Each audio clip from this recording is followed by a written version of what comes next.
Dou dois exemplos claros de Portugal. No Campeonato do Mundo de 2007 com a Nova Zelândia marcámos um ensaio que e é um ensaio histórico, só foi considerado devido ao vídeo-árbitro, porque se não houvesse vídeo-árbitro, estou convencido que o árbitro não tinha considerado ensaio. E também agora há pouco tempo na Geórgia, em que nós sofremos um ensaio em que caem 7 ou 8 jogadores agarrados à bola, e na nossa opinião e na opinião dos jogadores portugueses não foi ensaio, porque foi um jogador português que fez o toque de validação. O árbitro não tinha vindo ao árbitro e considerou o ensaio, e para nós causou-nos um prejuízo grande em termos de resultados esportivos.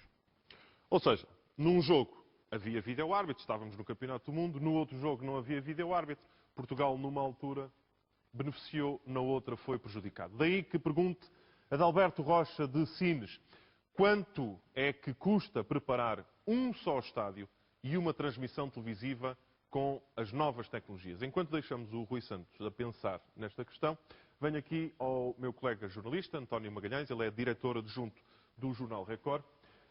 Queria duas coisas de ti, António. Primeiro, que fizesse a tua análise de jornalista do que estás aqui a ouvir. E pergunto se a questão de se acabar com as tricas e com as discussões do futebol te levava ao desemprego, rapidamente. Pois, é um pouco isso, como disse ali um estimado telespectador, falou do sal, dos casos, da pimenta dos casos, que de facto uma dúvida, um offside, um golo que não entrou, alimenta a polémica para a semana inteira. Mas é óbvio, há aqui alguns aspectos que, obviamente, interessantes. Eu defendo, de facto, a introdução das novas tecnologias, nomeadamente a utilização do chip na bola, para desfazer, de facto, essa grande dúvida da bola, os se a bola testes entrou feitos até ou não. agora, as duas empresas que fizeram testes não garantem fiabilidade, quanto mais infalibilidade. A partir daí, o que eu acho que, antes de darmos esse passo, como há pouco dizia o Rui Costa, é mudar alguma coisa daquilo que é possível mudar nas leis do jogo e na intervenção dos árbitros. E neste particular, acho que, por exemplo, o quarto árbitro poderia ser muito mais ativo no jogo. Poderia ter outro tipo de funções, outro tipo de funções, por exemplo, poderia admitir-se, inclusivamente... O Rui Costa estava a dizer que o quarto árbitro é o quê? O árbitro é interventivo.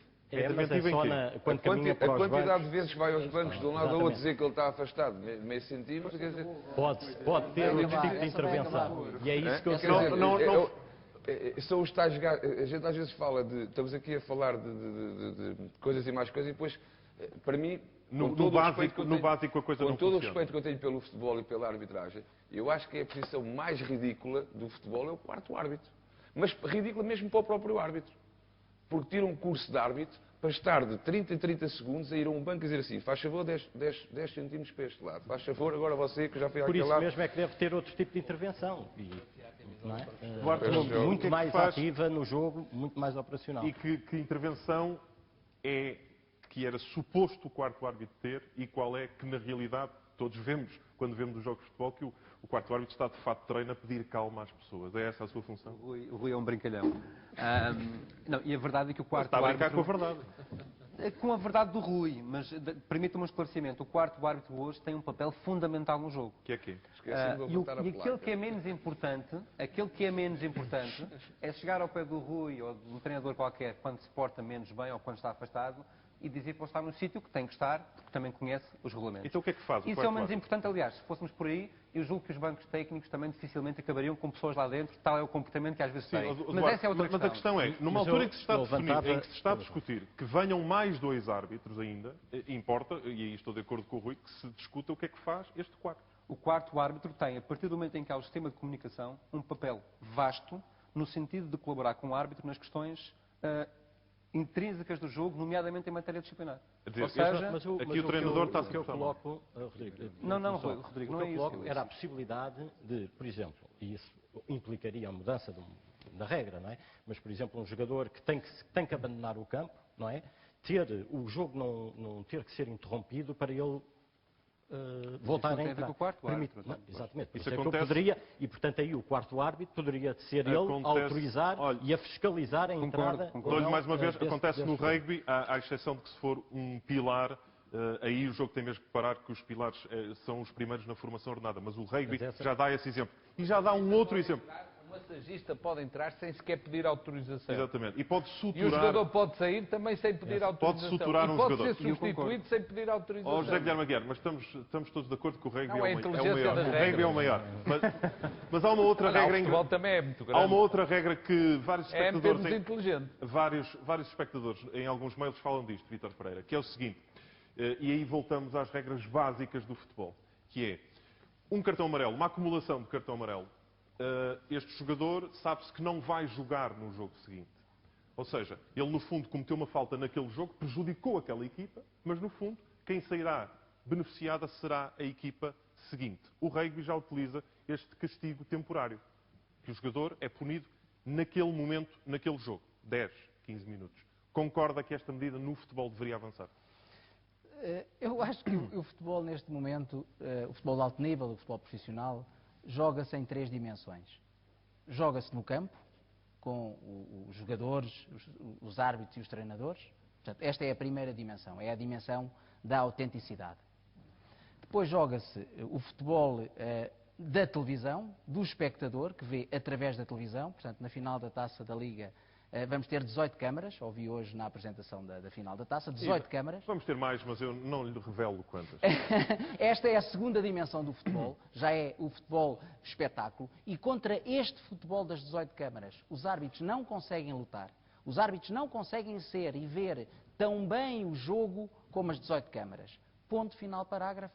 Venham as tecnologias todas do mundo. Isto é um combate que os árbitros nunca ganharão. Então, E a terceira dimensão é o futebol falado, é o futebol comentado. E o futebol comentado já não numa perspectiva da verdade esportiva, mas na perspectiva clubística e, portanto, depois cada um tem a sua verdade esportiva. Estas são as 3 dimensões e não podemos olvidá-las. Portanto, se me pergunta o que é que eu mudava, olhe, se calhar mudava a grande penalidade.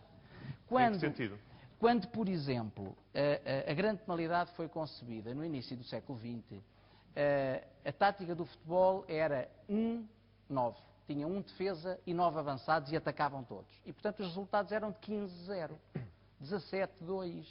Este era o resultado do futebol nos primórdios.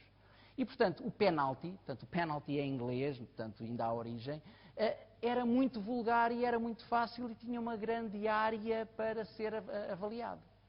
Hoje, como se joga com 14, 15 jogadores dentro da área,